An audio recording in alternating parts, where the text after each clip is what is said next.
தெய்வ பிள்ளையில இன்னைக்கு செவி கொடுக்கறது தான் ரொம்ப கஷ்டமான ஒரு காரியமா இருக்கு.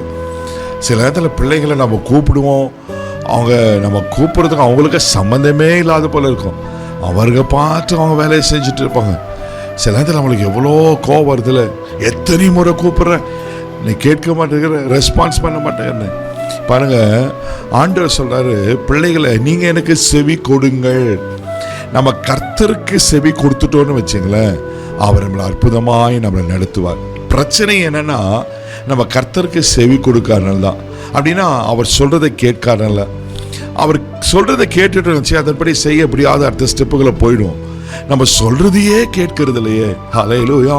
தெய்வ பிள்ளைகளை இன்னைக்கு நிறைய பேர் இன்னைக்கு ஆவிக்குரிய வாழ்க்கையில் இப்படிதான் காணப்படுது. நான் பார்க்குறோம், எனக்கு செவி கொடுங்கள், அதோடு மாத்திரம் விட்டுறாம சொல்றாரு, நான் உங்களுக்கு கர்த்தருக்கு பயப்படுதல சொல்லி கொடுப்பேன். ஹல்லேலூயா. ரொம்ப அழகா இருக்கு பாருங்க, கர்த்தருக்கு பயப்படுதல் உங்களுக்கு போதிப்பேன். ஆமென். அப்ப அவருக்கு செவி கொடுக்கும் போது அவர் நம்மளுக்கு கர்த்தருக்கு பயப்படுதலை போதிக்கிறாரு. அந்த கர்த்தருக்கு பயப்படுதலை நான் பயந்து ஆமென் வாழும்போது நிச்சயமாவே கர்த்தர் ஆசீர்வதிப்பார். ஹல்லேலூயா.